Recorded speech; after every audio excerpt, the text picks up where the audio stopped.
به وسلم. اللهم صل على سيدنا محمد وعلى آل محمد وعلى آله وصحبه أجمعين. اللهم أعنا على ذكرك وشكرك وحسن عبادتك.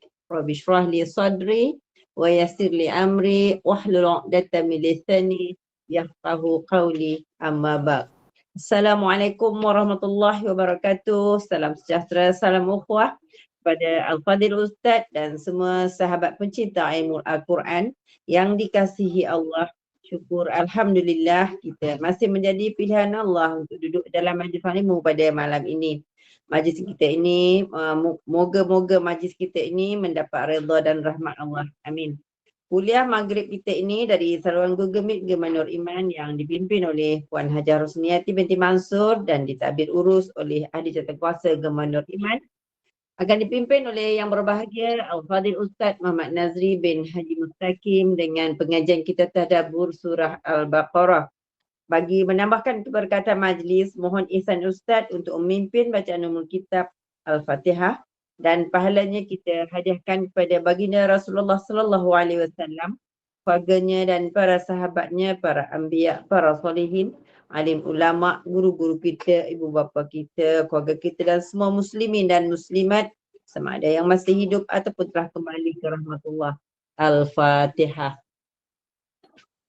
أعوذ بالله من الشيطان الرجيم بسم الله الرحمن الرحيم الحمد لله رب العالمين الرحمن الرحيم مالك يوم الدين إياك نعبد وإياك نستعين اهدنا الصراط المستقيم صراط الذين أنعمت عليهم غير المغضوب عليهم ولا الضالين آمين.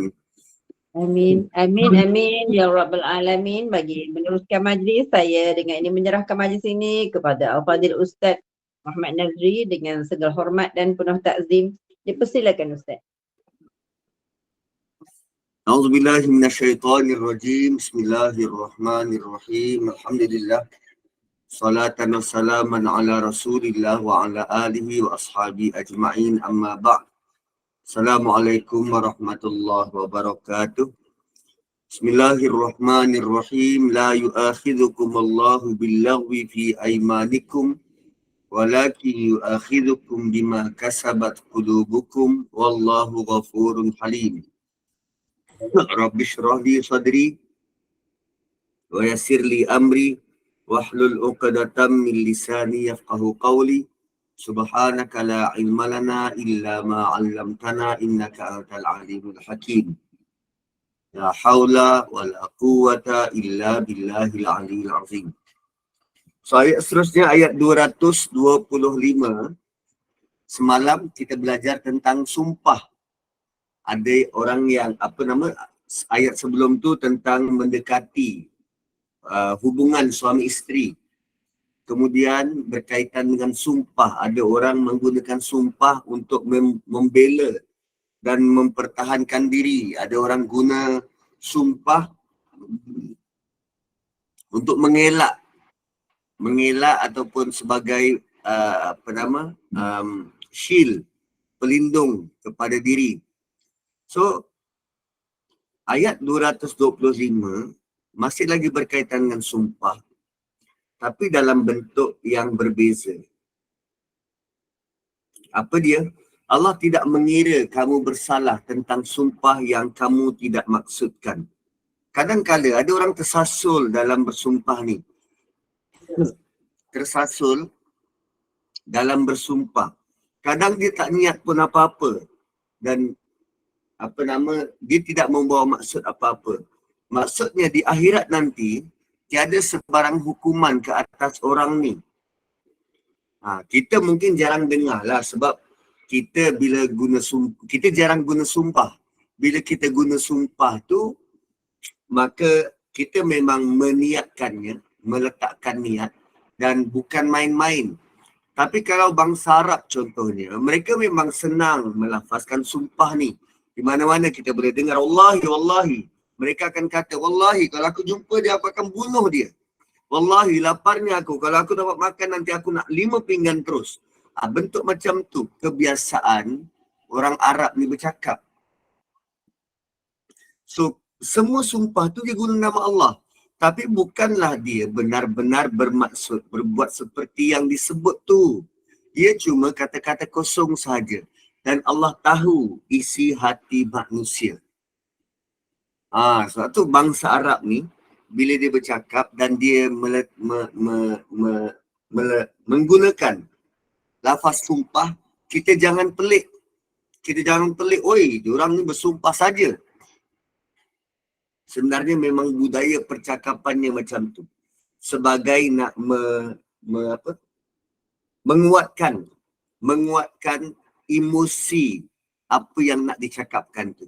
Dan Allah Subhanahu Wa Ta'ala Rabbil Alamin tahu tentang peribadi dan kehendak manusia ini, maka Allah turunkan ayat ini mengatakan Allah tidak kira kamu sebagai bersalah tentang sumpah yang kamu tidak niatkan atau tidak maksudkan.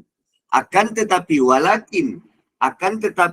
yu'akhidukum, kamu dikira bersalah bima kasabat qulubukum. Kamu dikira bersalah kalau sumpah itu memang sengaja oleh hati kamu. Seseorang itu bersumpah dengan nama Allah dengan niat dia nak langgar sumpah tu. Tu berdosa. Itu berdosa dan dia akan dihukum kerana dosa itu. Kalau dia tak langgar sumpah dia sampai mati, tak apa.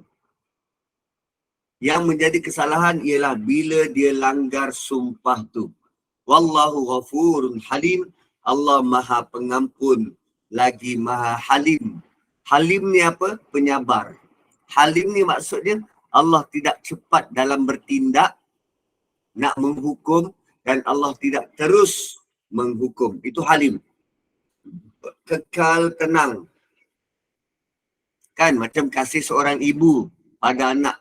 Walaupun dia tengah marah, dia masih tetap sayang. Sabarnya dia dengan kerana anak. Walaupun ibu marah kepada perangai anak, tetapi dalam masa yang sama, dia masih lagi nampak anak tu comel. Gitu. So, wallahu ghafurun halim. Next. Lilladhina yu'luna min nisa'ihim. Lilladhina yu'luna min nisa'ihim tarabbusu arba'ati ashhur. Fa'in fa'u fa'inna allaha ghafurur rahim. Dan kepada orang-orang yang bersumpah tidak mencampuri isteri-isteri mereka. Ini sebab orang Arab biasa bersumpah, maka antara kesalahan yang mereka biasa buat ialah ini. Apa dia? Bersumpah tak nak dekat dengan isteri. Lilladhina yu'luna min nisa'ihim. Mereka biasa bersumpah atas nama Allah untuk tidak bersama dengan isteri. Dan lazimnya sumpah ini dikenali sebagai sumpah ilak. Yu'lun, ilak. Sumpah ilak. Dan lazimnya benda ini berlaku bila lelaki Arab dia sangat marah terhadap isteri dia.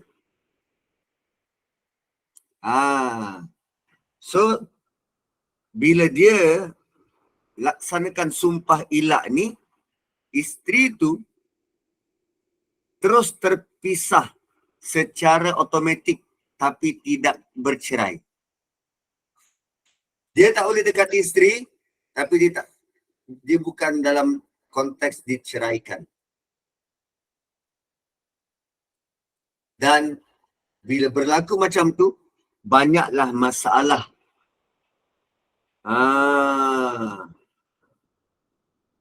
Maka ada banyak masalah yang timbul. Problemnya lelaki Arab mana ada masalah untuk buat benda ni. Sebab diorang banyak isteri. Setakat tak dapat nak bersama dengan satu orang isteri ni tak ada hal. Sebab dia ada isteri kedua, ketiga dan seterusnya. Tapi isterilah yang merana kerana dibiarkan digantung tak bertali. Malah mereka tak boleh buat apa-apa, tak boleh kahwin dengan lelaki lain kerana mereka masih berstatus isteri kepada suami itu. Dan ini merupakan perbuatan zalim.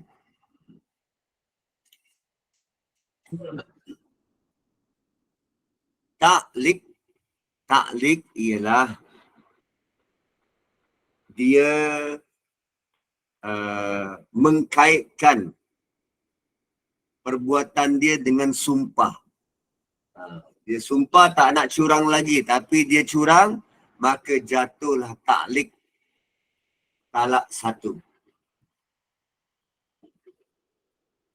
Taklik ni adalah talak yang bersyarat. Asal tiba-tiba katal ni. Taklik ialah talak yang bersyarat. So dia berbeza dengan ilak.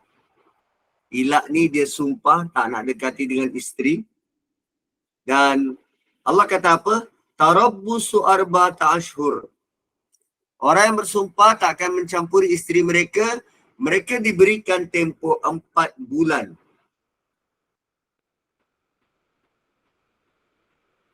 4 bulan. Itu jam masyarakat jahiliyah. Dia tak ada cara untuk membatalkan sumpah ni. So bila dia buat dan tak tahu macam mana nak batalkan, tak boleh nak batalkan, maka ia menjadi satu bentuk kezaliman kepada kaum wanita. Maka bila datang Islam, Islam ubah sistem tersebut. Islam tidak membatalkan perbuatan sumpah tu, tapi diubah. Ubah macam mana? Islam meletakkan had masa.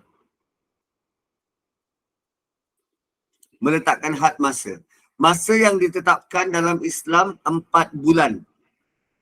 So dah ada had masa. Bukanlah sampai bila-bila. Maka seorang isteri tahu yang dia ada masa maksimum yang dia perlu tunggu dan tidak lebih dari itu.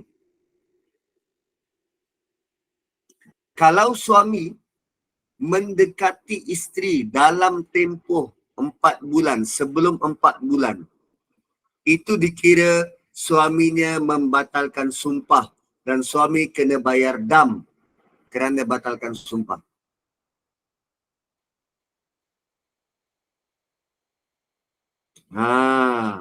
So oleh itu si suami boleh ilak isteri hanya dalam tempoh 4 bulan. Tidak boleh lebih. Itu adalah had maksimum. Dan suami itu lazim akan kata, aku ilakkan kau selama sebulan. Atau aku ilak engkau selama 4 bulan. Dan sebagainya. Bila dia bersumpah dan menetapkan masa, dia kena tunggu masa itu sampai habis. Jikalau cukup 4 bulan dan dia tak buat apa-apa, isteri boleh mengadu ke mahkamah untuk keluarkan keputusan supaya diceraikan. Dan kategori talak adalah talak bain, talak yang tak boleh dirujuk. Terus, kesan daripada sumpah ilak. Maksimum 4 bulan. Kalau suami tak juga datang bayar 4 bulan, isteri boleh pergi mahkamah dan tuntut untuk difasahkan, diceraikan. Dan dia menjadi talak bain. Kalau mazhab Syafi'i, perempuan tu perlu mengadu di mahkamah. Mazhab Hanafi, pasangan tu bercerai automatik bila cukup 4 bulan. Talak bain tidak boleh dirujuk. Dan kalau nak kembali, pasangan tersebut perlu nikah semula bayar mahar semula dan lalui proses seperti kahwin baru. Dan itu jam wanita tu ada pilihan sama ada nak bersama kembali dengan bekas suami atau tidak. Kemudian Allah kata fa'in fa'u, jika mereka kembali mencampuri isterinya, fa'innallaha ghafurur rahim, maka Allah Maha Pengampun lagi Maha Pengasih. Gitu. Kemudian wa in azamut talaq fa'innallaha sami'un alim. Siapa yang telah berazam nak menjatuhkan talak, maka Allah dengar dan Allah tahu apa yang berlaku. Wa in azamut talaq, kalau suami berazam nekat untuk bercerai, bila sudah sampai tempoh masa 4 bulan, kan? Maka dalam keadaan itu, wanita itu bebas dan dia boleh berkahwin lain. Wa in azamut talaq fa innallaha sami'un alim. Dan ayat ini menguatkan pendapat mengatakan bahawa selepas 4 bulan hubungan suami itu terus terputus. Dan bila Allah kata Allah dengar apa isi hati kita, Allah sebenarnya bagi warning. Allah tahu apa yang kita mahu dan apa yang kita buat. Itu warning kepada lelaki. So ringkasnya, ilak ada 4 jenis keadaan. Ilak tanpa masa yang ditetapkan. Ilak 4 bulan telah dilafazkan oleh suami. Ilak lebih dari 4 bulan telah dilafazkan. Dan ilak kurang dari 4 bulan telah dilafazkan. So kalau in between, sebelum 4 bulan, suami datang pujuk isteri, so ilak tu terbatal. Dan suami kena bayar dam, kena bayar kafarah. Kafarah sumpah. Kafarah sumpah. Kalau lebih, dia automatik bercerai. Ataupun mazhab Syafi'i, perempuan perlu tuntut dekat mahkamah. Perlu rekod dan laporkan di mahkamah. Okay. Kemudian, bila sebut tentang cerai, maka kita belajar pula iddah. Bila sebut tentang cerai, maka ada hukum baru namanya iddah. Ada hukum tempoh tunggu setelah bercerai. Nampak tak?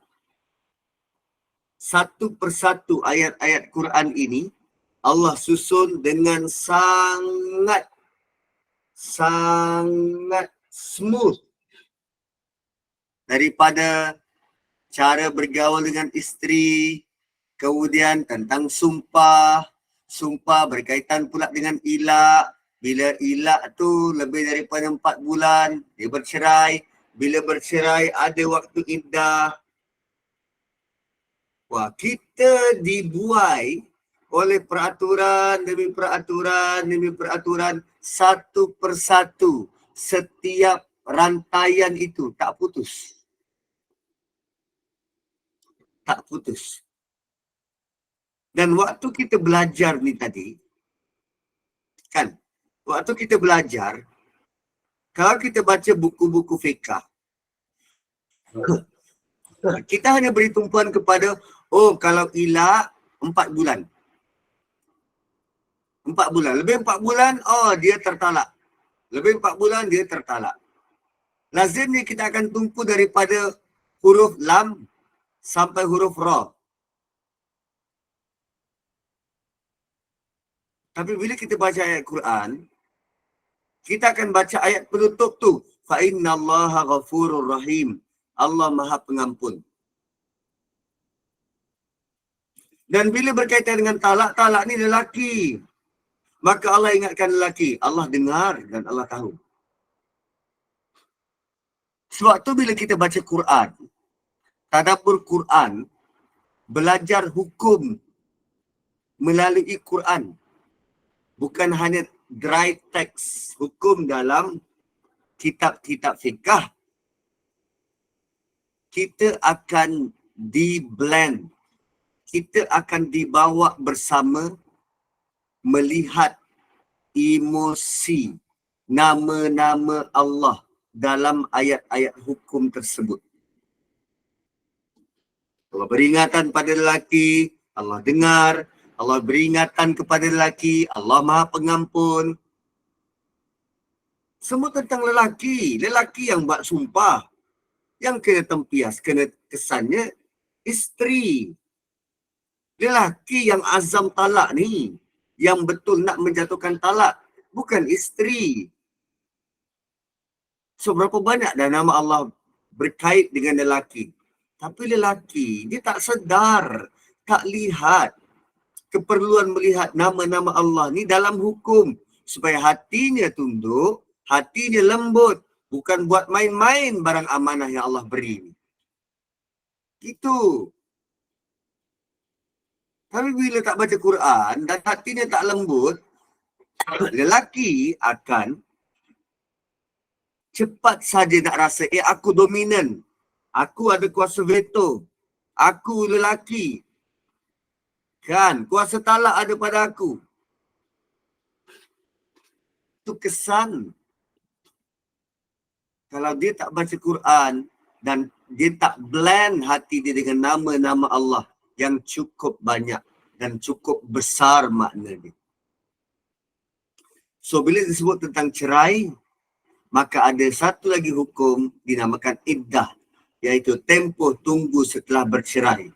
Kenapa perlu ada iddah? Kerana takut-takut ada benih suami pertama dalam perut isteri yang diceraikan.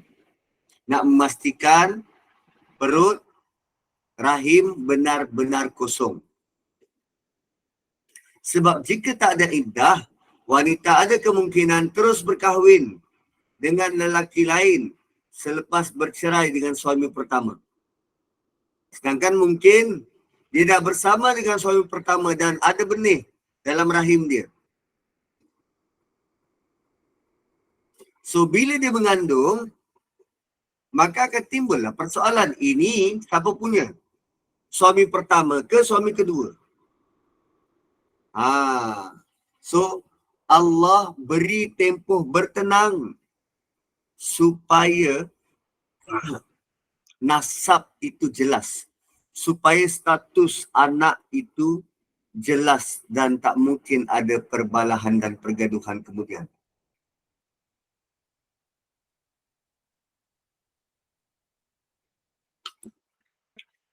Sebab kalau salah dalam meletakkan nasab,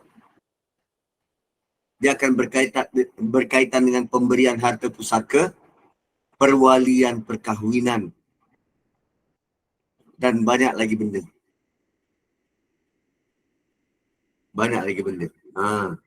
Jadi untuk mengelakkan perkara ini, Allah wajibkan ada tempoh menunggu, tempoh iddah. Lepas tu baru dia boleh kahwin.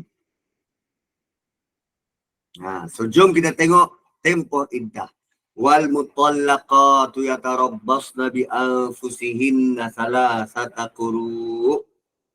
Dan isteri-isteri yang diceraikan, yatarabbasna, hendaklah dia menunggu, bi anfusihinna, tunggu sorang-sorang tahan diri, yatarabbasna, sorang-sorang tunggu tahan diri, salasata quru', 3 kali suci. Yang kata 3 kali suci ni Imam Syafi'i. Quru' tu ada 2 maksud. Ni perkataan quru' ni ada 2 maksud. Maksud pertama suci, maksud kedua haid. So Imam Syafi'i kata, quru' ni maksudnya suci. So 3 kali suci. Imam Abu Hanifah kata 3 kali haid. Hanya dengan satu perkataan, terbinalah mazhab-mazhab besar dalam agama kita. Hanya dengan satu perkataan. Yang imam ni kata, ni suci. Yang ni kata tak, ini maksudnya haid. Kerana perkataan itu ada dua maksud. Kuruk. Kan. Namun, Abu Umar Ibn Abdul Bar, seorang ulama fiqh, dikata sebenarnya tak ada perselisihan pun berkaitan dengan maksud kuruk, sama ada haid ataupun suci.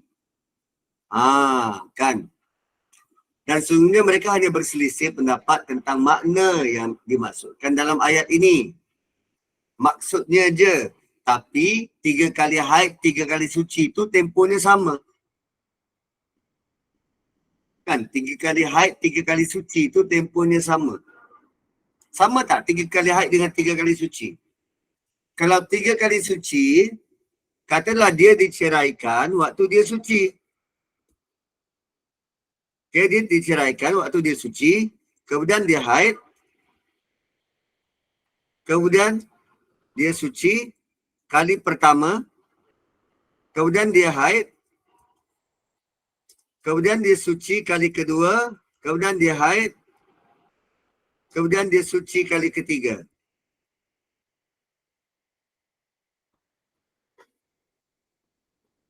Suci kali ketiga. So itu, waktu suci kali ketiga ni, dia bolehlah kahwin. 3 kali suci. Cuba kira berapa kali haid. 3 kali haid. Sama je.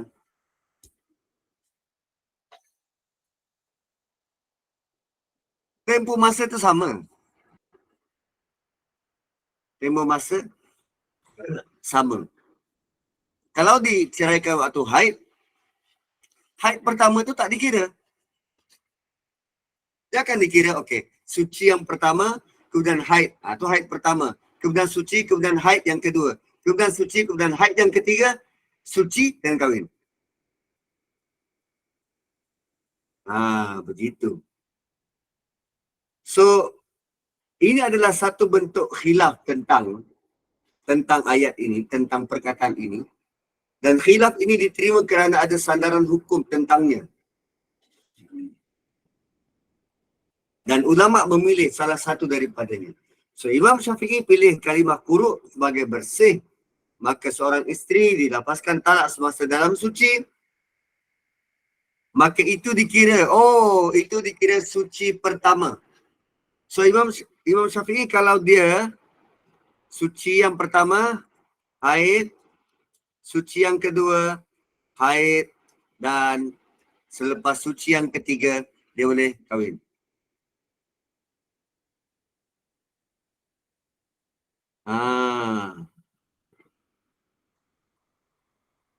Selepas suci yang ketiga ni, dia haid. Selepas suci yang ketiga, dia haid dan habislah tempoh iddah. Macam tu.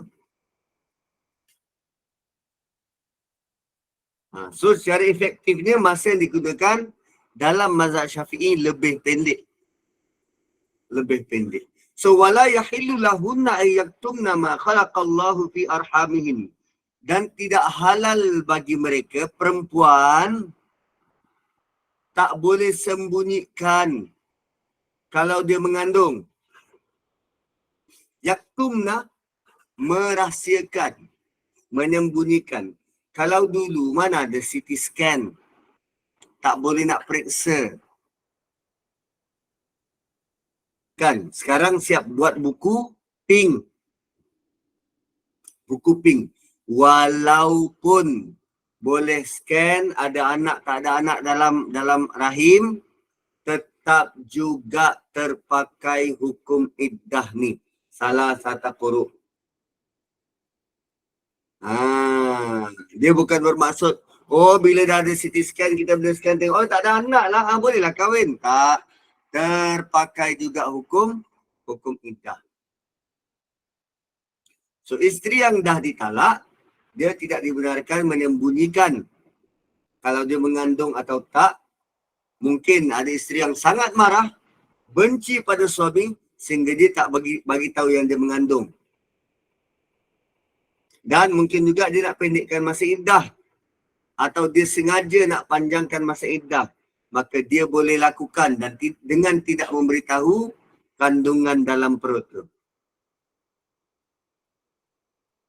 Sebab iddah wanita yang mengandung dikira sebaik saja dia bersalin.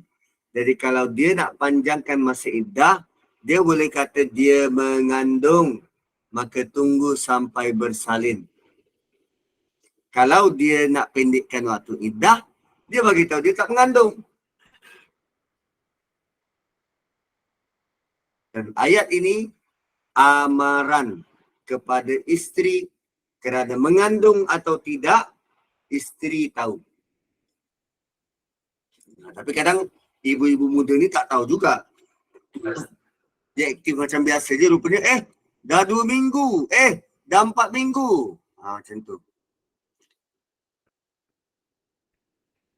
Maka ayat ini Allah beritahu kepada wanita supaya berterus terang. In kunna yu'minna billahi wal yaumil akhir. So nak sembunyikan, dia boleh sembunyikan. Nak terus terang, dia boleh terus terang. Tetapi dia punya penanda aras untuk berlaku jujur ialah kalau betul beriman pada Allah dan hari akhirat. Menyembunyikan kandungan, anak dalam kandungan adalah haram. Dan wanita tak boleh lakukannya. Dia mesti beritahu suami bahawa dia mengandung. Itu pun kalau dia benar nak jaga agama, beriman pada Allah dan hari akhirat. Sebab kalau mereka benar beriman, dia tidak akan sembunyikan kebenaran. Wa bu'ulatuhunna ahaqqu biraddihinna fi dzalik. Dan suami mereka dalam tempoh iddah, suami mereka berhak rujuk isteri dalam tempoh iddah. Perkataan yang Allah guna ialah bu'ul ni suami. Suami mereka berhak biraddihinna, merujuk isteri mereka dalam iddah. So suami lebih berhak untuk rujuk dalam kes talak yang boleh dirujuk. Bukan macam tadi talak bain. Ini talak yang boleh dirujuk. Talak 1, talak 2. So bukan wanita punya hak. So isteri kena terima kalau suami tu rujuk sama ada dia nak atau tak. Kerana perkataan yang Allah guna ialah ahaqqu, ada hak. Ada hak. Kemudian kita terfikir, kalau dia sengaja ustaz, kejap-kejap cerai, kesianlah isteri tu dalam tempoh iddah, tinggal sehari lagi, suami rujuk. Sebab tu talak 3 je. Talak 3 je. Masuk talak yang ketiga, talak bain. Dia tak boleh rujuk dah. Begitu bentuk prevention yang Allah buat supaya lelaki tak suka-suka salah guna kuasa. Dan tujuan rujuk tu untuk apa? In aradu islaha. Tujuannya untuk berdamai. Tujuannya untuk berdamai. Walahunna mithlul ladzi 'alaihinna bil ma'ruf. Dan isteri ada hak yang sama seperti kewajipan yang ditanggung oleh mereka dengan cara yang sepatutnya. So, hak yang seimbang seperti yang perlu ditunaikan kepada suami. Ada hak yang Allah suruh suami jaga dan ada yang disuruh isteri jaga. So, begitu juga seorang isteri, dia ada hak sebagai seorang manusia. Dia boleh ada harta, Dia boleh ada me time, masa untuk diri dia. Dia boleh buat keputusan sendiri. Isteri tu ada hak. Dan Islam tidak pernah merendahkan kedudukan wanita. Kalau dulu seorang wanita mana ada hak untuk dapat pelajaran. Wanita tak ada hak untuk bersuara. Dia tak ada hak nak ada harta. Tak ada. Tapi datangnya Islam membebaskan wanita. Enhance, empower wanita. So amat menyedihkan kalau lelaki Muslim yang suka salah guna kuasa sehingga seolah-olah dilihat Islam merendahkan martabat wanita. Sedangkan Islam datang meletakkan wanita di atas tempatnya, pada haknya. Ma'ruf, perkataan ma'ruf, walahunna mithlul ladzi 'alaihinna bil ma'ruf. Ma'ruf tu maksudnya apa? Buat baik. Buat baik ni kadang-kala dia bukan bermaksud hati kita redha untuk buat. Tak. Buat baik walaupun hati tidak semestinya rasa senang untuk buat benda tu. Kadang lepas gaduh dengan suami, isteri lepas gaduh dengan suami. Suami duduk je kat sofa, buat tak tahu. Isteri sebab dia, dia lepas gaduh hati masih panas membara lagi. Dia tengok jam, belum makan malam. Belum makan malam. Dia ada dua pilihan, nak buat baik ma'ruf atau biarkan suami. Kalau dia biarkan suami biar berlapar macam tu, dia kena nanti. Dia kena nanti. Sebab arahan dari Allah apa? Dua-dua suami isteri perlu layan dengan ma'ruf. Walaupun kita layan tu, hati masih panas membara. Buat baik walaupun hati tak semestinya rasa senang untuk buat. Namun orang beriman akan tetap buat kerana mereka sedar itu adalah tanggungjawab. Katakanlah hubungan dah tak baik, tapi hak dan tanggungjawab nafkah wajib beri. Tetap perlu dijalankan.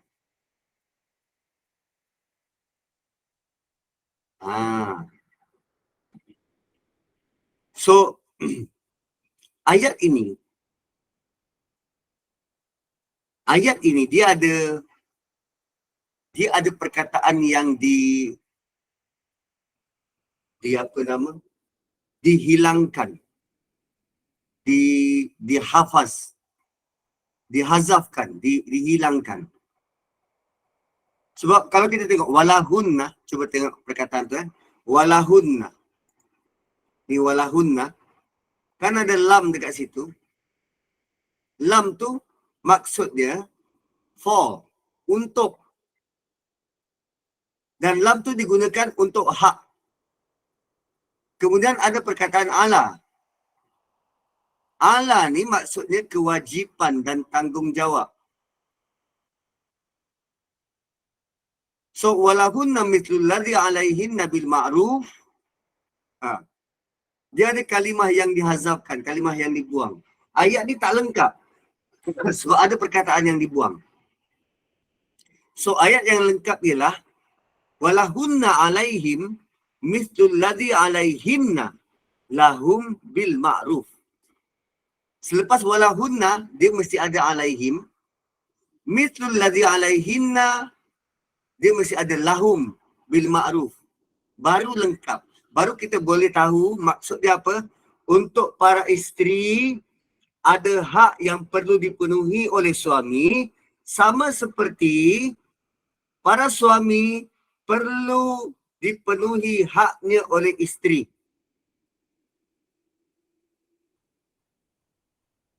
Ayat ini, walahunna mithlul ladzi 'alaihinna bil ma'ruf, adalah bermaksud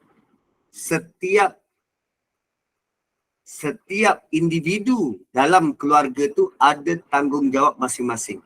Isteri ada tanggungjawab, suami pun ada tanggungjawab. Dan tanggungjawab isteri kepada suami dan tanggungjawab suami kepada isteri. Dan bila sebut tanggungjawab, dia tak sama antara suami dan isteri. Sebab kedua-duanya berlainan sifat. Satu lelaki dan satu perempuan. Lihat saja bulan dan matahari. Mana sama? Kanan dan kiri kan tak sama. So, tanggungjawab suami lazimnya di luar untuk cari nafkah. Dan tanggungjawab isteri lazimnya di rumah. Tapi sekarang ni isteri sudah keluar bekerja. So, tanggungjawab itu perlu dipikul bersama. Ni isteri dia dah lah bekerja. Balik rumah penat. Dia sampai hati tengok isteri dia masak hari-hari.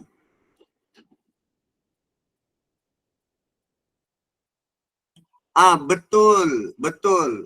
Tuan Nurizam, betul. Walaupun hati ni masih luka bernanah, marah dekat suami, tapi isteri perlu juga jalankan tanggungjawab sebagai isteri.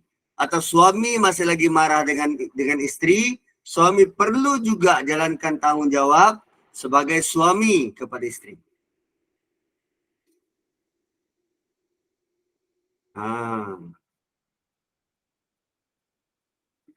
So, begitulah juga isteri ada hak seperti mana suami ada hak.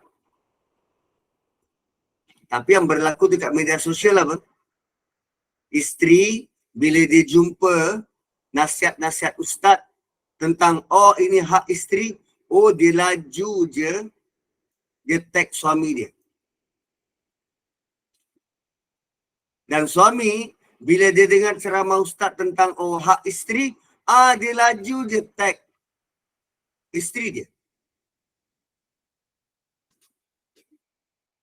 Kan? Yang perlu kita buat ialah kita perlu mutual agreement. Kita perlu ada persefahaman, simpati dan empati. Lihat dia penat bekerja, kan? Apa salahnya? Okey, yang malam ni tak payah masak dah, yang abang beli kat luar. Bateri tinggal 5%. Okeylah, saya stop sekarang lah demi Puan Rokiah sebab bateri dia tinggal 5%. Ustaz, jangan Ustaz, ada masa lagi. Kan? Sambil dengar boleh charge tu. Dan ada hadis Nabi SAW yang menasihatkan kita daripada Muawiyah Al-Qusairi telah bertanya pada Nabi. Dia tanya, wahai Rasulullah, apakah hak isteri salah seorang dari kami yang wajib suami dia tunaikan? So Nabi jawab, tengok cara sahabat Nabi tanya Nabi. Isteri aku ada hak apa yang aku wajib buat? Dia bukan tanya, suami aku kena layan aku macam mana? Tak. Dia tanya, dia tanya, apa hak isteri aku yang kami wajib untuk buat?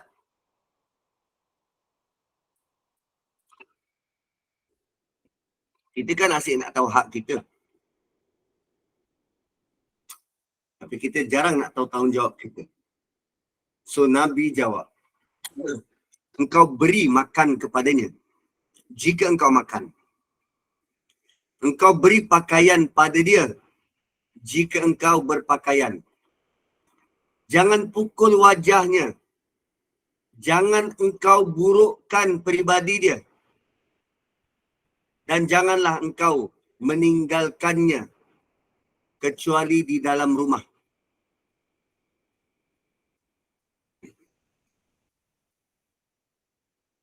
Dan dalam ayat ini Allah sebut walahunna. Walahunna ini hak wanita. Allah sebut hak wanita dulu sebelum Allah sebut hak suami.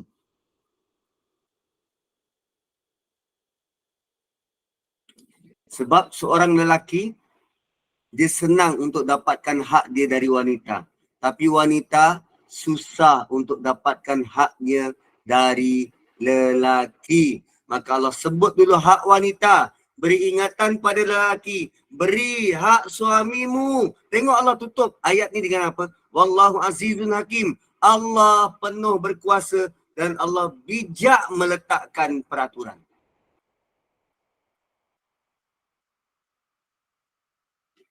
Tapi dunia moden menjadikan kita kadang hilang pertimbangan. Kita hanya nak tuntut hak kita tanpa menghiraukan yang kita ada tanggungjawab untuk dijelaskan. Kemudian Allah kata apa? Walir rijali alaihinna darajah. Dan bagi orang lelaki, dia ada satu darjat lebih ke atas orang perempuan. Bagi lelaki, dia ada kelebihan berbanding perempuan. Ni Allah bagi tahu. Lelaki ada kelebihan berbanding perempuan. Bila sebut kelebihan, bukan banyak pun, sikit. Ada sedikit kelebihan bagi lelaki. Apa dia? Hal ehwal akad nikah. Dia yang terima nikah. Hal ehwal rujuk. Dia boleh rujuk walau isteri tak suka. Hal ehwal cerai. Talak berada di tangannya. Hal ehwal nafkah.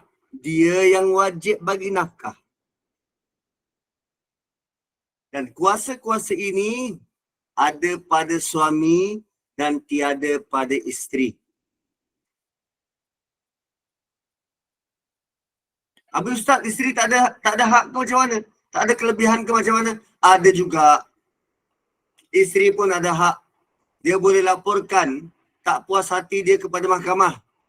Dan mahkamah akan adili. Tak perlu minta izin suami.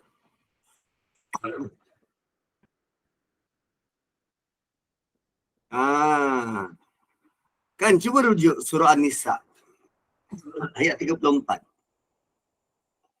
Ar-rijalu qawwamuna 'alan nisa. Suami ada iddah. Ada iddah. Bila dia dah kahwin 4, dia tak boleh kahwin yang kelima. Adalah iddah dia. Tapi dia untung tu sebelum dia sampai ke 4 tu, dia tak ada iddah tu. Hari ni cerai, besok dia boleh kahwin, dia tak payah tunggu suci. Iyalah, kalau hari ni kahwin, besok tak boleh kahwin lagi, dah sampai 4. Kalau belum 4. Kalau belum 4 boleh lah. Malam ni bercerai, besok dia boleh kahwin lagi. Itu keistimewaan dia lah. Dia tetap terikat dengan iddah. Kalau dia nak kahwin dengan janda tu pula dalam iddah. Mana dia boleh kahwin juga?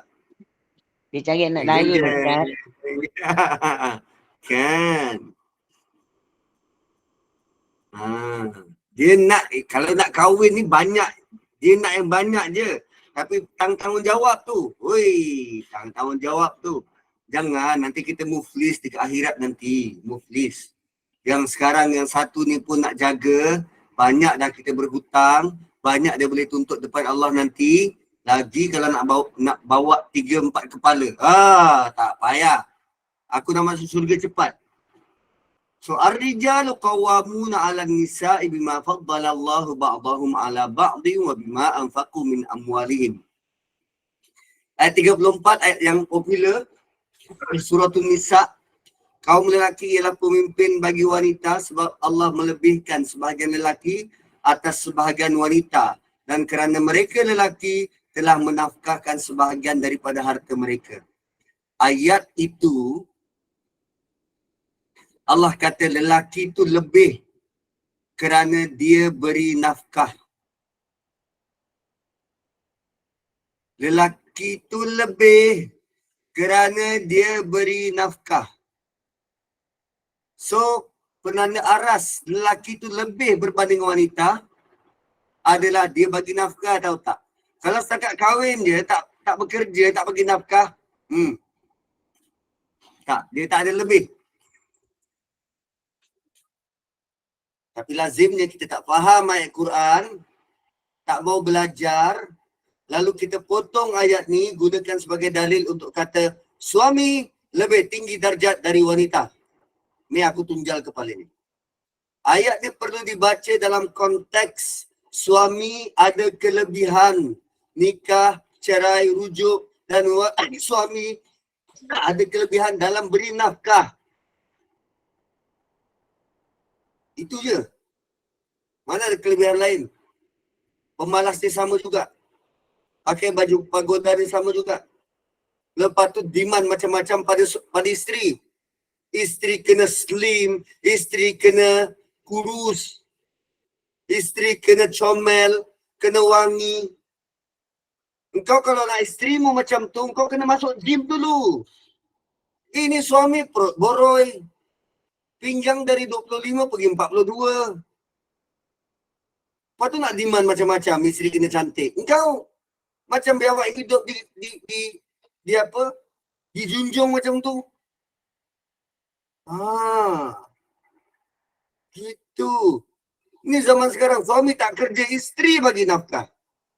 Malu.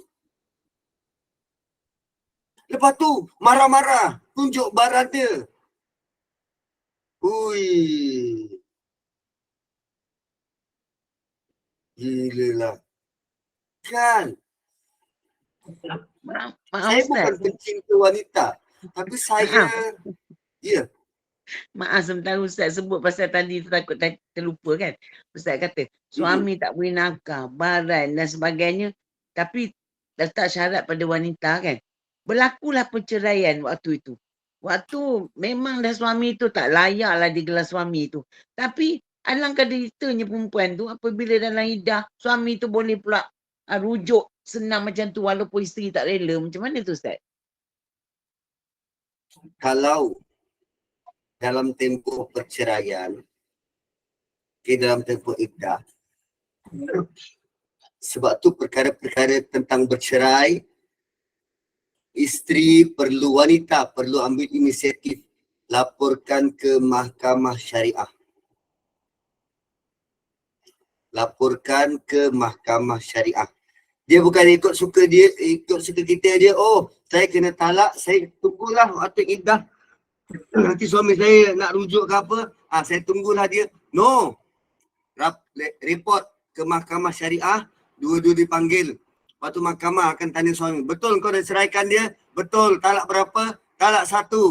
Kau kena bayar denda sebab melafazkan lafaz talak di luar mahkamah. Suami kena denda. Itu jam baru isteri boleh filekan. File apa? Nak fasah ke? Tak setuju dengan suami ke? Terus bagi tahu pada mahkamah. Selama ni saya yang bekerja untuk suami, 80% keperluan rumah saya yang tanggung. Suami dibayar atas nama dia je. Dia bayar kereta dia je, kereta saya dia tak bayar. Dia bagi duit untuk nafkah bulanan 200. Saya kena jaga anak, kena buat belanja itu ini. Sedangkan gaji saya tak seberapa. Dia suka-suka berpoya-poya, tukar spot rim, buat itu, buat ini. Sebut dekat mahkamah. Tapi sebab wanita ni dia penyayang. Ada yang dah berantakan tuan-puan, tapi dia sayang, nak ceraikan tu sayang. Dia sanggup bertahan. Dia sanggup derita. Kesian dengan perempuan yang macam tu. Kesian. Terus majoriti bukan sebab sayang tapi tak tahu hak dan takut. Ya. Dia tak sampai hati memendam rasa. Kesian. Puan-puan bukan hidup macam Asia hidup di bawah Firaun yang terkenal dengan kezaliman dia, bunuh bayi. Tak. anda boleh suarakan hak anda. Kalau anda macam Asia, suami anda cukup berkuasa, mahkamah dia pegang, tentera dia pegang, polis dia pegang, ahli sihir dia pegang, bolehlah ya Allah sediakan aku satu rumah di syurgamu dan lindungi aku daripada orang yang zalim.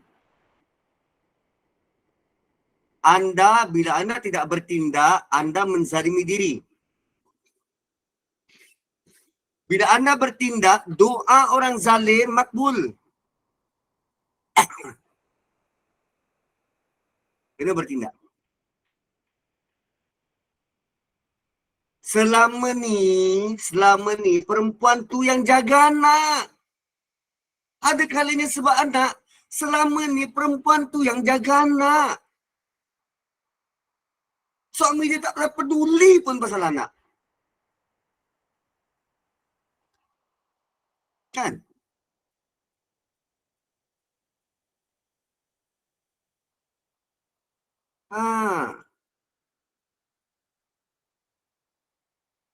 Ya habis tu. Boleh kalau tak nak bertindak boleh. Tapi jangan merungut. Jangan berungut.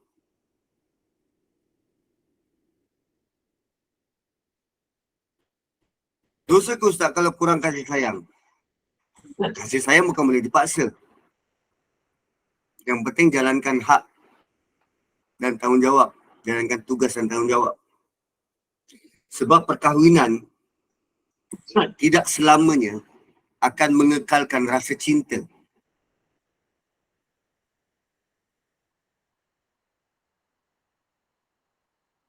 Tak macam buka aib ke kalau bertindak. Hal ehwal mahkamah, dia exceptional, dia bukan kira buka aib.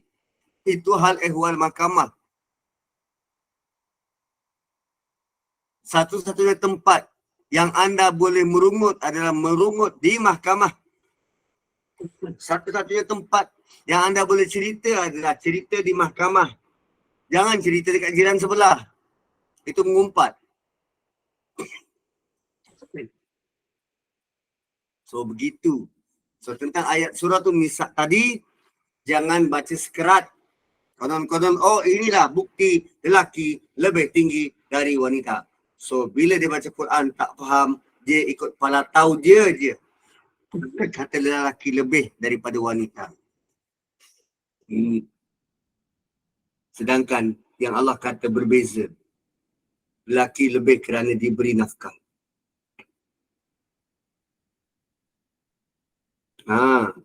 Kalau semua belajar Quran, belajar agama, kita akan tahu hak masing-masing. Tapi problemnya, ramai yang belajar tentang hukum nikah cerai waktu kursus kahwin je. Itu pun 2 hari.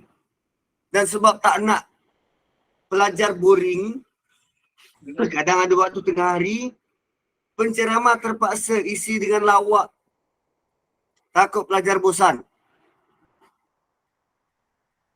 Kalau ikutkan belajar tentang hukum, mana ada lawak-lawak? Belajar tentang perlembagaan persekutuan, tentang undang-undang, ada lawak-lawak ke?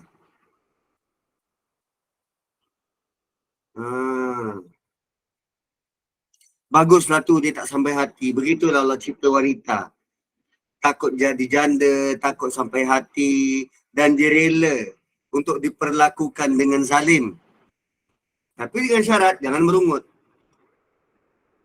Mengadu saja pada Tuhan. Jangan cerita dengan jiran, dengan kawan-kawan. Jangan cerita kat Facebook. Jangan. Jangan buka aib. So anda akan dapat pahala yang banyak dan besar.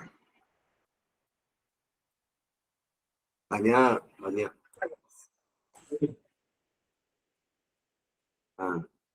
So ayat ini Allah beri penekanan terhadap hak wanita. Walahunna mithlul ladzi alaihinna bil ma'ruf. Islam datang dengan mengajar umatnya untuk menghormati wanita. Begitu. Dan kemudian Allah kata wallahu azizun hakim. Allah full authority dan Allah maha bijak dalam nak menentukan hukum. Allah dah beri jalan keluar, terpulang pada kita nak ikut tak jalan keluar tu.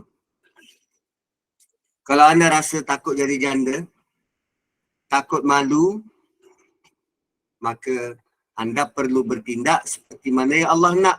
Jangan buka aib suami, jangan buka aib diri, jangan buka aib keluarga, jaga harta suami dan bersabar terhadap apa yang berlaku. That's it. So tuan-tuan dan puan-puan, 9.16, lebih 1 minit. Mungkin tuan-puan ada kelas lepas ni. Saya minta maaf terlebih. Barakallahu li wa lakum. Kembali kepada moderator. Alhamdulillah. Ustaz, tak ada kelas. Oh, tak ada kelas. Ada ke nak buka soalan ke Ustaz? Boleh Tengok kalau soalan nak. dah bertubi-tubi. Dipersilakan jemaah kalau nak tanya Ustaz tengah panas ni. Assalamualaikum Ustaz. Assalamualaikum Ustaz. Ya, waalaikumsalam. Ustaz, saya nak tanya, masa tahun 80-an dulu tak ada mahkamah kan? Seorang isteri yang ada masa tu dia janda ada anak, berkahwin dengan seorang lelaki dan dapat anak dengan lelaki tu. Kemudian lelaki tu suaminya suruh dia berhenti kerja.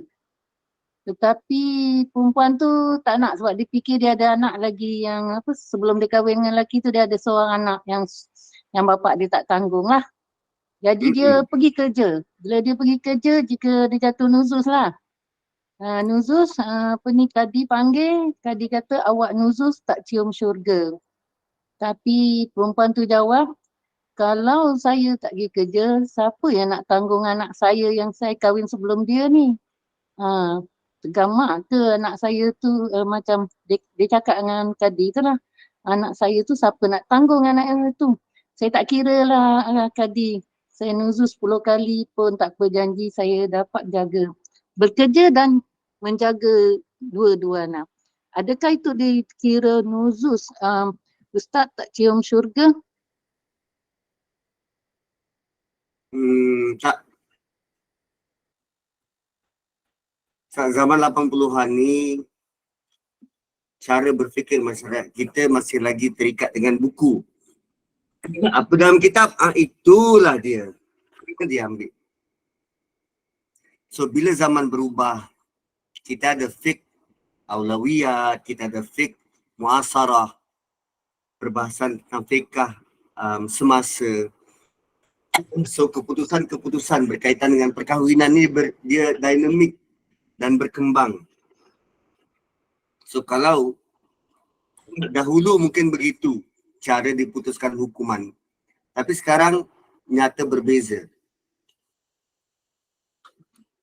Sebab hakim akan melihat dari segala sudut sebelum nak menjatuhkan yang ini nusyus, yang ini tak. Dan kita juga sekarang ni ada banyak peguam-peguam syar'i yang semakin semakin celik perundangan. Jadi keputusan-keputusan seperti itu mungkin ada berlaku tapi tak banyak.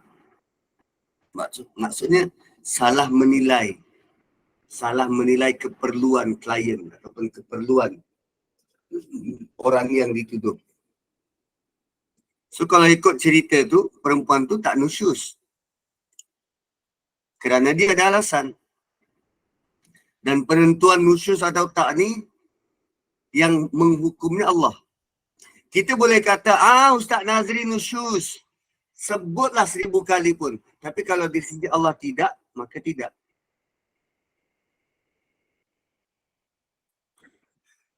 Sebab tu Allah kata apa tadi? Wallahu azizun hakim.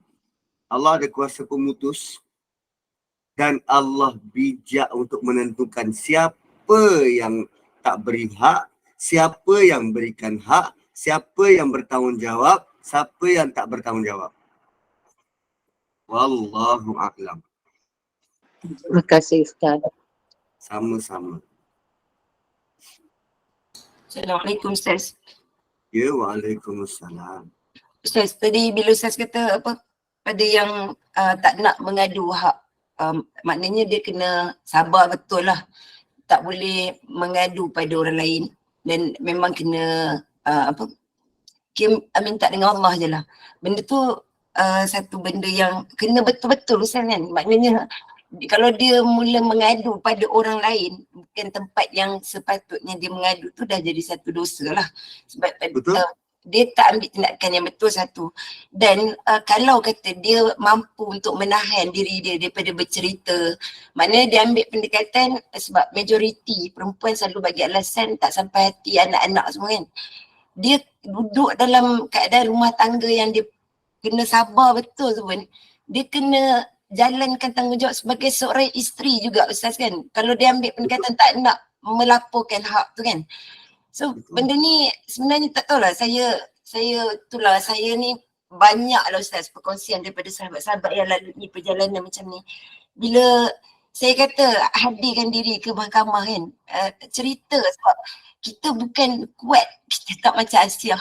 Kalau nak macam saya kata tadi lah boleh, tapi tak boleh merungut. Maknanya bukan sekadar menahan daripada merungut, tapi kena jalankan tanggungjawab sebagai isteri tu. Maknanya layanan tanggungjawab pada suami mampu ke nak buat dalam keadaan sakit hati. Itulah yang tak tahu lah Ustaz. Kalau Ustaz dapat nasihatkan pada hati-hati wanita yang suka kata tak sampai hati sebab tengok anak-anak. Padahal anak-anak tu tanggungjawab suami kot.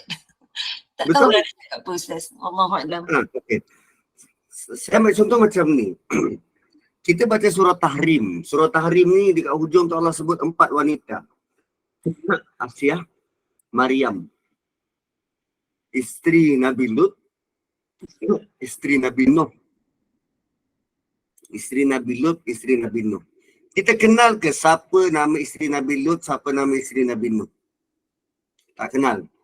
Kita tahu ke perangainya macam mana? Tak tahu. Kita tahu ke bentuk keburukan yang dia buat? Tak tahu.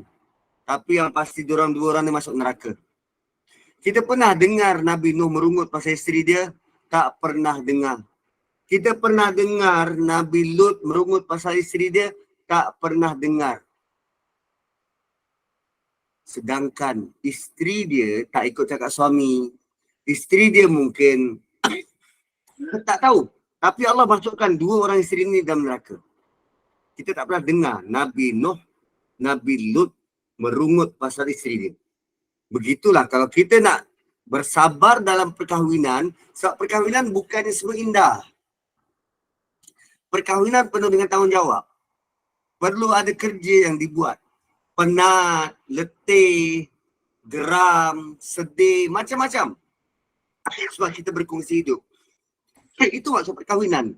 Dia bukan semuanya indah.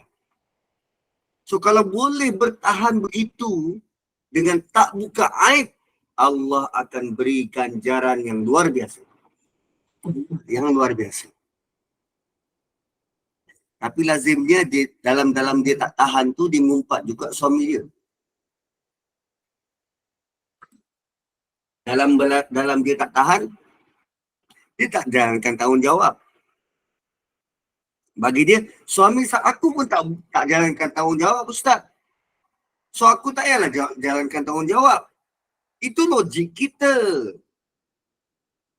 Arahan dari Allah, dia tak buat tanggungjawab. Engkau ada tak tanggungjawab? Engkau ada. Buat. Tak bolehlah Ustaz dia buat macam tu. Reportlah ke mahkamah. Tak sampai hati Ustaz. Jalankan tanggungjawab. Tak boleh Ustaz, dia tak buat. Kan dia macam siapa dulu? Itik ke ataupun telur? Ayam ke telur?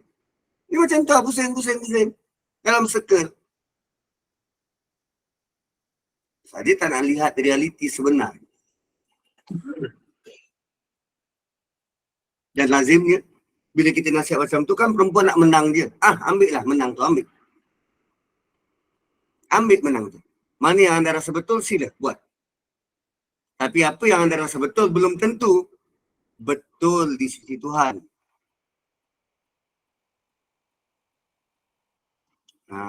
Ustaz sedang cakap lah Ustaz tak hadapi. Sebab saya tak hadapi itulah saya nasihatkan untuk keluar dari circle, dari persekitaran yang tak sihat.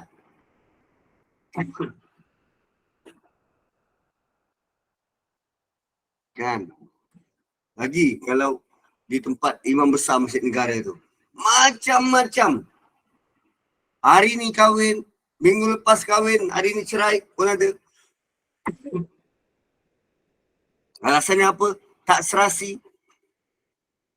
Loh, kau kahwin sebab nak cari serasi. Memanglah tak dapat. Kita kahwin bukannya nak cari serasi.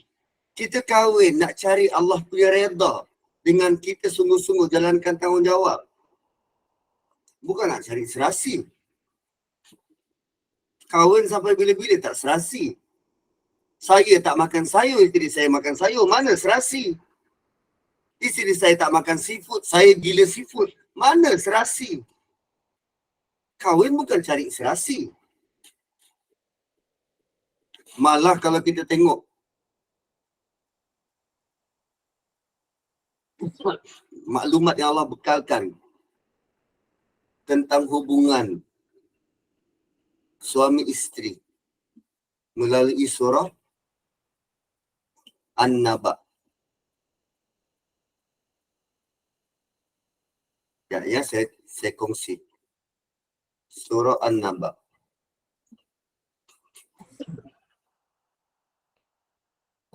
Surah An-Naba ni, Allah kata kami jadikan kamu berpasangan. Wa khalaqnakum azwaja.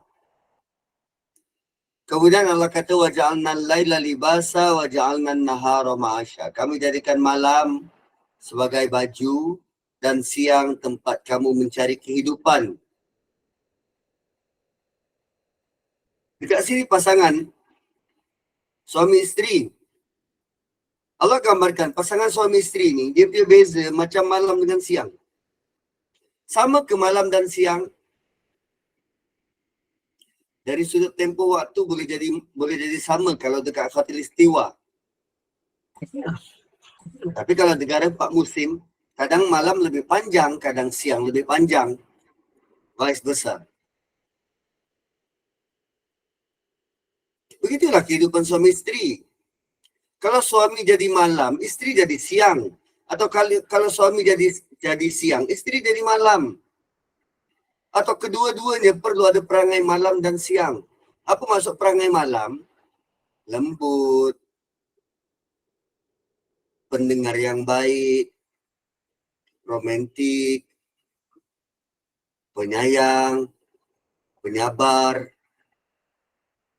Perangai malam, mendamaikan. Dan kedua-dua suami isteri perlu jadi perangai siang. Serius, committed, nak usahakan, nak berusaha. Bukan duduk je macam biawak hidup. Begitu. Dan kalau di atas Allah ada sebut tentang bumi dan gunung. Bumi dan gunung. Di bawah Allah ada sebut tentang langit. Bukan sekadar langit. Allah sebut tentang sirajah. Sirajah ni matahari. Matahari yang bersinar. Matahari yang bersinar. Kemudian langit yang luas. Wabanaina fawqakum sab'an shidada. Langit dan matahari. Objek paling besar yang kita nampak atas muka bumi ini gunung. Objek paling besar yang kita nampak dekat langit adalah matahari. So pasangan suami isteri ada kalanya dia jadi gunung. Apa sifat gunung? Gunung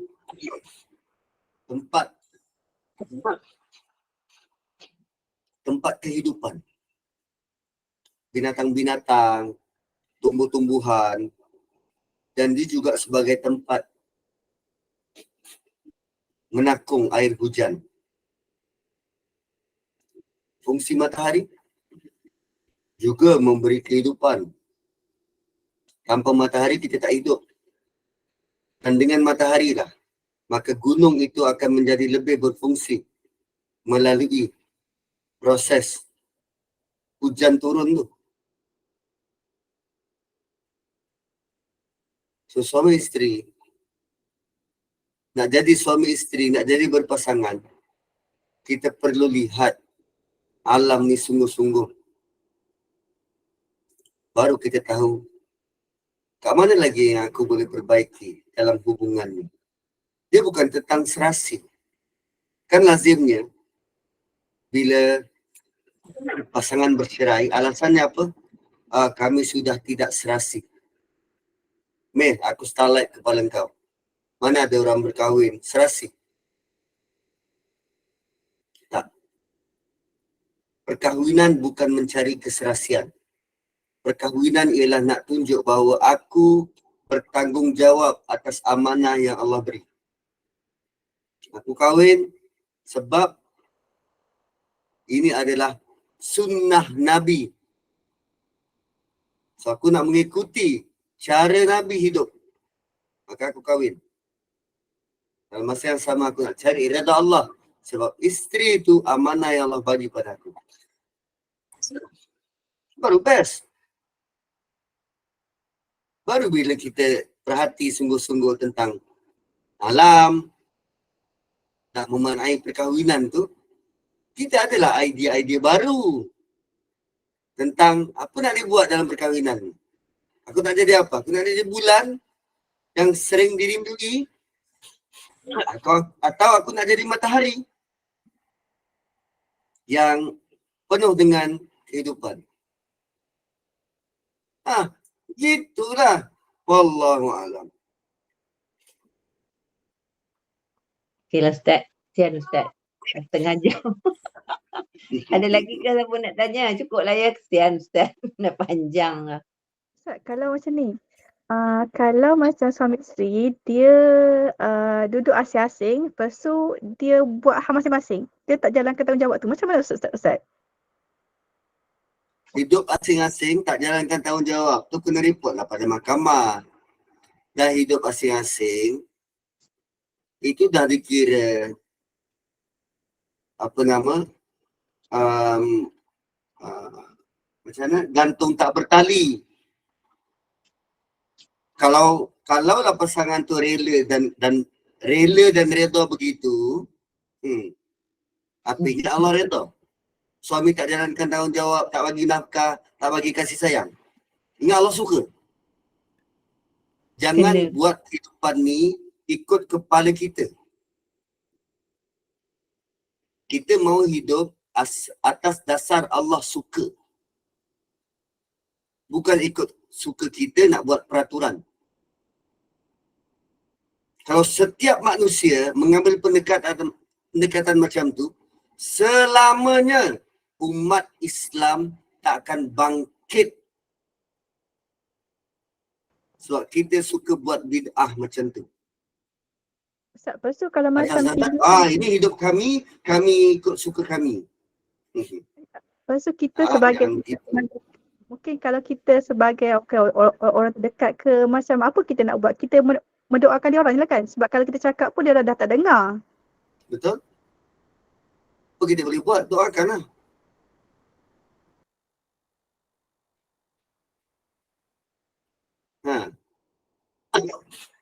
Apa lagi dibuat? Kita buat mana boleh ubah orang?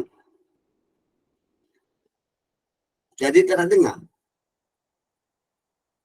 Tapi rugi lah. Rugi. Maknanya dia macam pasangan suami isteri tu, dia hidup dalam keadaan yang Allah tak reda lah kan. Dia macam hidup dia mungkin susah, mungkin orang kata ada je ni kan. Orang kata tak tenang. Kalau suami tu tak bayar, tak beri nafkah, suami tu berdosa. So, nafkah wajib.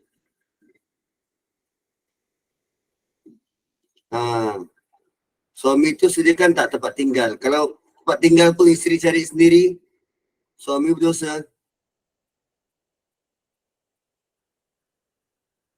Itu nafkah zahir, nafkah batin, pendidikan, pelajaran, ketenangan, ketenteraman, kasih sayang. So apa maksud perkahwinan kat situ?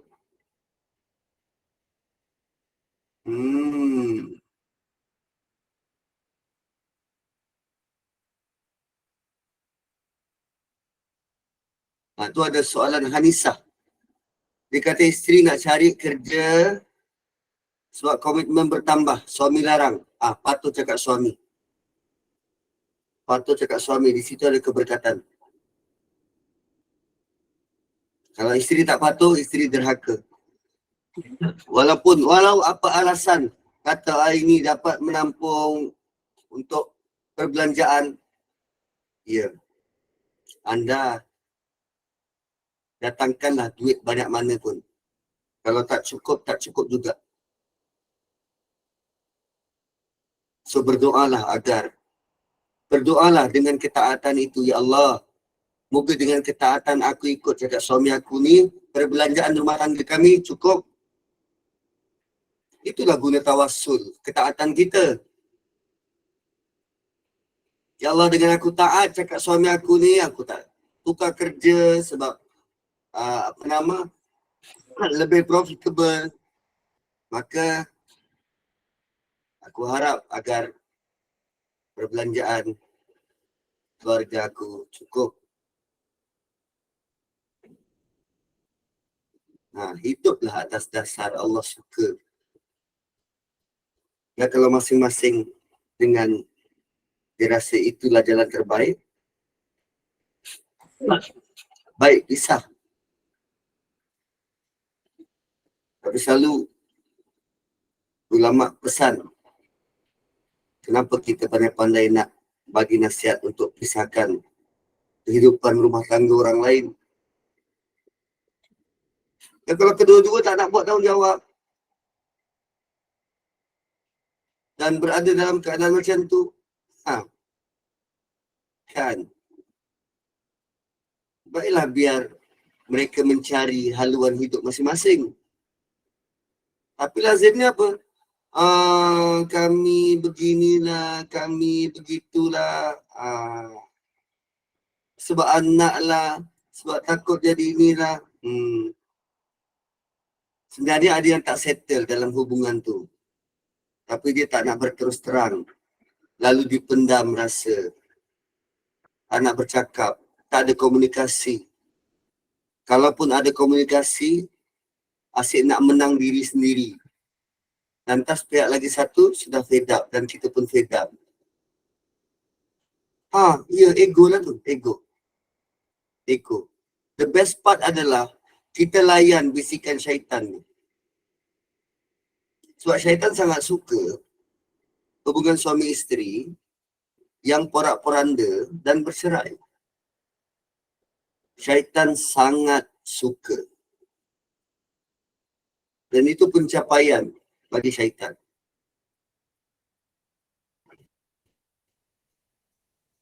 So, kalau kita memahami misi, keperluan kita, misi kita hidup dekat dunia ni, kita akan lebih banyak rasa bertolak ansur.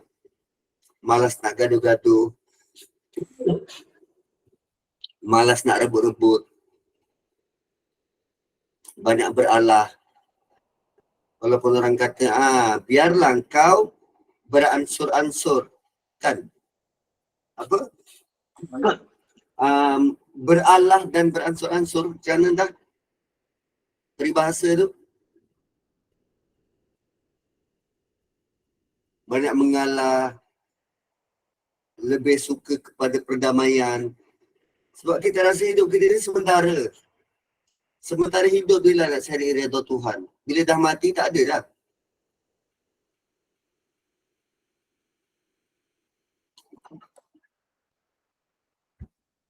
Kan? Jauh mana kita boleh bawa ego kita ni? Kalau nak masing-masing nak buat hal masing-masing. Dulu waktu muda ialah kot. Saya rasa saya kena menang. Tapi bila sudah tua, tak apalah. Kalau salah seorang tak nak reconcile dan biarkan je, go with the flow. Silakan, tapi jangan merungut. Jangan buka aib. Teruskan dengan apa yang sedia ada. Jangan merungut, jangan buka aib. Jangan menjaja kelemahan pasangan. Jangan.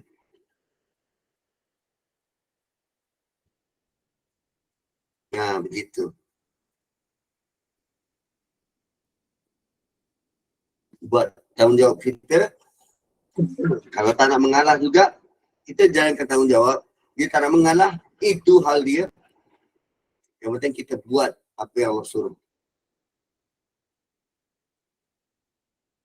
Nabi Nuh dia tak pulaukan isteri dia. Nabi Lut dia tak pulaukan isteri dia.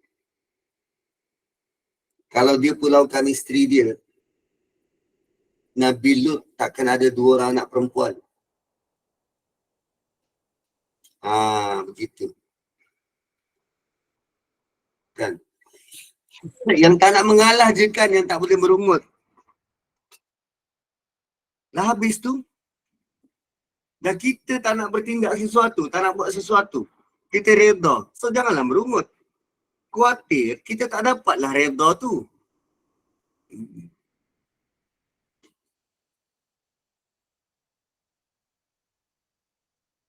Kalau kita tak nak buat sesuatu dan kita nak go with the flow, kita sebenarnya sedang nak mencari redha Tuhan. Tapi redha Tuhan tak akan datang kalau kita mula membuka aib, memalukan, berungut, mengumpat, mengeji. Dia tak akan berjalan serentak. Gitu. Okay? Jom kita 9.42. Besok macam nak kerja. Saya rupanya dilantik jadi Hakim untuk tilawah kali ini. Baru tahu semalam. Allah, tahniah lah Tahniah, Ustaz. Tahniah, Ustaz. Mungkin dalam minggu depan tu tak tahu lagi kelas kita. Tahniah, Sabtu Ahad. So, saya sudah dah mula bertugas. Harap-harap masih sempatlah untuk kelas pagi. Duha. Alhamdulillah. So kita tutup lagi Ustaz Boleh. Alhamdulillah syukur kita pada Allah. Kuliah maghrib kita berjalan lancar dengan tadabbur surah Al-Baqarah. Ayat 25 225 kita masih mengenai sumpah yang tidak disengajakan. Ayat 226, 227, 228 dan 29 berkisar tentang sumpah, talak, rujuk dan cerai. Allah telah susun kehidupan manusia ini dengan cara yang paling baik sekali ya Allah. Moga segala ilmu yang disampaikan kepada Ustaz malam ini menjadi manfaat kepada semua jemaah. Maka berpeganglah kita kepada Al-Quran dan Sunnah untuk kelangsungan hidup. Moga hidup kita ini di dalam redha dan rahmat Allah. InsyaAllah kita tangguh pengajian kita hari ini. Kita sambung lagi insyaAllah. Terima kasih Ustaz atas ilmu yang telah disampaikan. Terima kasih semua jemaah Gema Nurul Iman. Saya mewakili Gema Nurul Iman, mohon maaf anda ada sebarang kekurangan dalam majlis kita ini. Segala yang baik itu daripada Allah dan yang buruk itu adalah daripada kekurangan kami sendiri.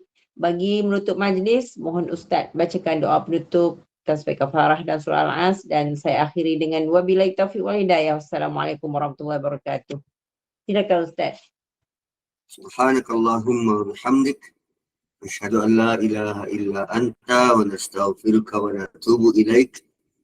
Wal 'asri innal insana lafi khusr illa alladhina amanu wa 'amilus shalihat wa tawassaw bil haqqi wa tawassaw bis sabr.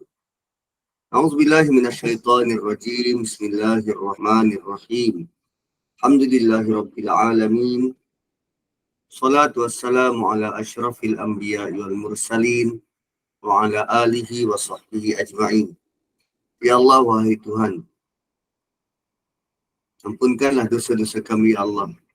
Dosa kami sebagai suami, dosa kami sebagai isteri. Ampunkan juga dosa kedua orang tua kami Allah. Berilah kemuliaan kepada keduanya dan tempatkanlah mereka di tempat tertinggi di sisi-Mu. Ya Allah, wahai Tuhan, dalam kehidupan kami berumah tangga ini ya Allah, banyak perkara yang kami masih belum faham dan masih belum dapat bertolak ansur. Maka kami mohon ya Allah, dengan berkat kebaikan-kebaikan yang kami lakukan dalam rumah tangga kami ini, maka kekalkanlah ketenangan dan kebahagiaan di dalamnya. Berikanlah ego kami semakin runtuh dan luruh demi semata-mata untuk mendapatkan kebahagiaan dalam berumah tangga. Ya Allah, wahai Tuhan, kami mengimpikan kebahagiaan seperti mana yang ditunjukkan dalam rumah tangga Nabi SAW. Dan agar kami dapat terus berbakti untuk keluarga kami, untuk agama dan untuk negara kami. Rabbana atina fid dunya hasanah wa fil akhirati hasanah wa qina azaban nar. Sallallahu ala Muhammad wa ala alihi wa sahbihi wa baraka wa sallam. Alhamdulillahi rabbil alamin. Taqabbalallahu minna minkum. Terima kasih Ustaz. Amin.